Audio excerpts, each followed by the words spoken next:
आज हम डिस्कस करेंगे कि कॉन्स्टिट्यूशनल 26 कॉन्स्टिट्यूशनल अमेंडमेंट में क्या हुआ था और कब पास की गई थी, इसमें कौन से मेजर पॉइंट्स हैं, क्या क्रिटिसिज्म है और क्या एम था इस कॉन्स्टिट्यूशन को पास करने का।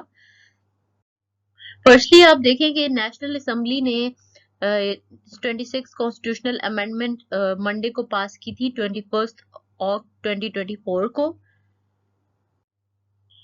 इस कॉन्स्टिट्यूशनल अमेंडमेंट को कॉन्स्टिट्यूशनल पैकेज भी कहा जाता है और इसमें तीन मेजर पॉइंट्स आते हैं। पहले ये कि सुप्रीम कोर्ट के पास जो सो मोटो पावर्स थी वो उससे ले ली गई। और सेकेंडली सो मोटो पावर्स क्या है? सो मोटो पावर्स का मतलब है ऑन इट्स ओन, यानी कि पहले जो भी मैटर हाई कोर्ट के पास आता था या सुप्रीम कोर्ट के ऊपर के पास आता था और वो अगर पब्लिक इंटरेस्ट का हो तो सुप्रीम कोर्ट खुद उस पे ही एक्शन ले लेती थी और उसको किसी पटिशन की जरूरत नहीं पड़ती थी। और इसकी ये पावर अब ले ली गई अब 26 कॉन्स्टिट्यूशनल अमेंडमेंट के तहत।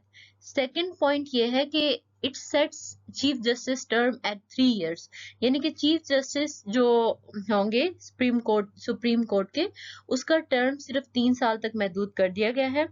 और पहले तो रिटायरमेंट जब होती थी तो सुप्रीम कोर्ट के जज रिटायर जब होता था तो उस ड्यूरेशन तक सर्व कर रहे होते थे, लेकिन अब उसकी जो टर्म है उसको 3 इयर्स कर दिया गया है। थर्ड पॉइंट इसमें यह है कि इसमें प्राइम मिनिस्टर जो सुप्रीम कोर्ट का जज, पहले ये होता था कि सुप्रीम कोर्ट में जो सीनियर मोस्ट जज होता था वो ऑटोमेटिकली चीफ जस्टिस बन जाता था, लेकिन अब क्या हुआ है कि प्राइम मिनिस्टर उसकी सिलेक्शन करेंगे, यानी सीनियर मोस्ट 3 जजेस में से सिलेक्शन होगी और प्राइम मिनिस्टर उसकी सिलेक्शन करेंगे और वो 3 जजेस के दरमियान उसको सिलेक्ट करेंगे और वो 3 जजेस सीनियर मोस्ट जज होंगे।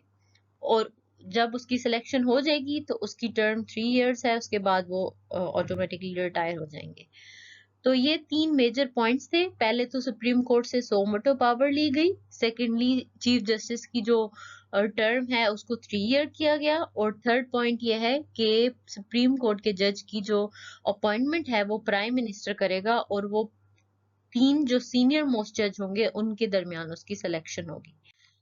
तो इसका एम क्या था?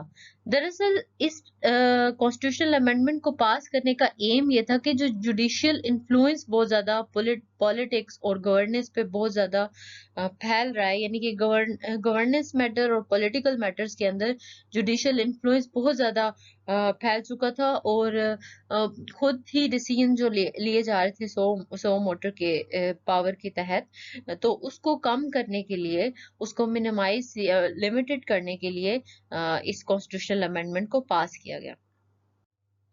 क्रिटिसिज्म इस पे क्या है? क्रिटिसिज्म ये है कि इसमें ये कहा गया है कि जो इंडिपेंडेंस थी जुडिशियल इंडिपेंडेंस को अब थोड़ा खत्म कर दिया गया है और वो पावर एग्जीक्यूटिव ब्रांच की तरफ चली है। जैसे आप प्राइम मिनिस्टर एग्जीक्यूटिव ब्रांच के मेंबर हैं तो वो सिलेक्शन कर रहे हैं, तो इसका मतलब वो पावर अब लेजिस्लेशन से लेकर एग्जीक्यूटिव ब्रांच की तरफ चली गई है। तो ये उसकी जुडिशियल इंडिपेंडेंस को थोड़ा कम कर दिया गया है, तो ये इस पे क्रिटिसिज्म पास किया जाता है। और आई होप आपको इसकी समझ आई हो और इसके आप नोट्स बना लें, अपने पास कहीं लिख लें। ये ऑब्जेक्टिव के हवाले से भी इम्पोर्टेंट है और सब्जेक्टिव के हवाले से भी इम्पोर्टेंट। टेक केयर, अल्लाह हाफिज।